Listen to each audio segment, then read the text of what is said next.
የቢላል የመጨረሻው ህይወት ምዕራፍ በሶሪያ ደማስቆ ነበር። እርሱና ሚስቱ አላ ቢንት አውፍ ቢላል ለአማኞች ትልቅ ተግባር በአላህ መንገድ ጂሃድ መፈጸም ነው የሚለውን የነብዩን ቃል ተግባራዊ በማድረግ አሳልፏል። ነብዩ መሐመድ ሰለላሁ ዐለይሂ ወሰለም በህይወት እያሉ የተደረጉ ጦርነቶችን አብሯቸው የተሰለፈው ቢላል ከእርሳቸው ህልፈት በኋላም ህይወቱን በእስላም የተወደዱ ተግባርን በመፈጸም ቀሪ ህይወቱን ዘልቋል።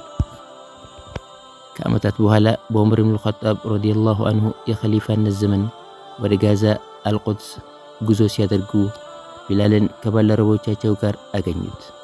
እናም በመስጂድ አልአቅሳ አዛን እንዲያደርግ ለመኑት። እርሱም አዛን ማድረግ ጀመረ። ሁሉም አለቀሱ። ነብዩ መሐመድ ሰለላሁ ዐለይሂ ወሰለምና የመዲና ትዝታዎቻቸው ተቀሰቀሱባቸው። በተለይ አሽሀዱ አን ላ ኢላሃ ኢላላህ ወአሽሀዱ አነ ሙሐመድ ረሱሉላህ የሚለውን ሀረግ ሲል ያለው ስሜት ለማናቸውም ቢሆን ከባድ ነበር። ቢላል በሶስቱም ታላላቅ መስጂዶች በመዲና በመስጂድ ነበዊ፣ በመካ መስጂድ አልሐረም ካዕባና በፍልስጤም አልአቅሳ መስጂድ ወይንም መስጂድ አልአቅሳ ዘንድ መስጂዱል አቅሳ አዛን ያደረገ የመጀመሪያው ሰውና ባለ ታሪክ ነው። ይህን ታሪክ የሚጋራው መኖሩን የሚያረጋግጥ የታሪክ ድርሳን የለም።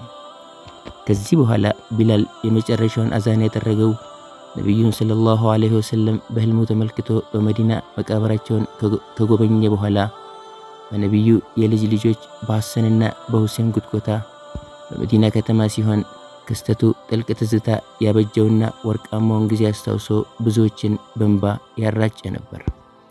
ቢላል ለረጅም ዓመታት እስልምናና መልእክተኛውን በጠራ ልብ ያገለገለ ሲሆን ልጅ መውለዱን የሚገልጽ የታሪክ ሰነድ የለም። ረሱልን ሰለላሁ ዐለይሂ ወሰለም በመናፈቅ ዘውትር ያነባ የነበረው ቢላል በመጨረሻዎቹ የህይወት ዓመታት በህልሙ ያያቸው እንደነበርና ሞቱን አስቀድሞ በህልም አማካኝነት እንዳወቀ ድርሳናት አስፍረዋል። ቢላል ረዲየላሁ ዐንሁ ሁሌም ቢሆን ከመተኛቱ በፊት ውዱእ አድርጎ 2 ረካ የመስገድ ልማድ ነበረው። በዚህ ተግባሩም ነብዩ ሰለላሁ ዐለይሂ ወሰለም በጀነት ውስጥ የእግርህን ዳና ድምጽ ሰማሁት ብለውታል። ቢላል ከ638 እስከ 642 ዓመተ ልደት ከ18ኛው እስከ 20ኛው ዓመተ ሂጅራ ባለው ጊዜ ውስጥ ህይወቱ እንዳለፈች የተጻፈ ሲሆን እድሜው ከ60 እስከ 63 ዓመት ይገመት ነበር። ዊኪፒዲያ የቢላልን ሞት መጋቢት 2 640 ዓመተ ልደት በሚል አስፍሯል። የቢላል ረዲየላሁ ዐንሁ መቃብር በሶሪያ ደማስቆ ውስጥ የሚገኝ ሲሆን ከጥንታዊቷ ደማስቆ 7 መግቢያ በሮች ውስጥ አንዱ በሆነው ባቡ ሰኒር በተሰኘው ስፍራ ይገኛል። ቢላል ውደሳና ሙገሳ ሲቸሩት ትናንት ባሪያ የነበርኩ የሀበሻ ሰው ነኝ ይል ነበር። ቢላል የእስልምና ሃይማኖትን ከሚከተሉት 100 ሰዎች 70 ያህሉ ያውቁታል። ይህ ማለት አሁን ባለው ሁኔታ በዓለም ላይ ካሉ 2 ቢሊዮን ሙስሊሞች መካከል 1 ቢሊዮን 400 ሚሊዮን ያህሉ የቢላል ገለ ታሪክ በልቦናቸው ውስጥ ተጽፏል። ይህ አሃዝ ቢላል መረዳትና ዕውቀት ያላቸው የሌላ ሃይማኖት ተከታዮች ሳይጨምር ነው። ቢላል በእያንዳንዱ ሙስሊም ልብ ውስጥ በዘመናት መካከል የማይናወጥ ቋሚ አሻራ ተክሎ ያለፈ ታላቅ ሰሃባና ታላቅ ሰው ነበር።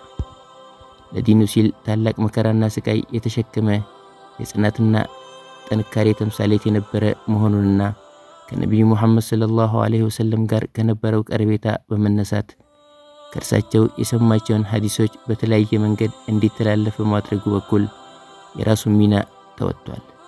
ነብዩ ሰለላሁ ዐለይሂ ወሰለም አዘውትረው እንዲህ በማለት ያመጉስት ነበር፣ ቢላል የጀነት ሰው፣ አላህ መልካም ስራውን ሁሉ ይውደድለት።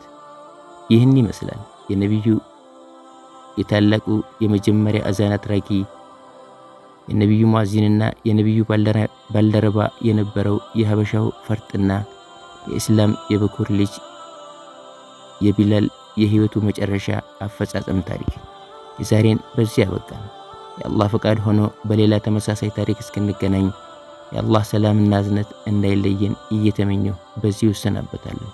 ወሰላሙ አለይኩም ወራህመቱላሂ ወበረካቱሁ።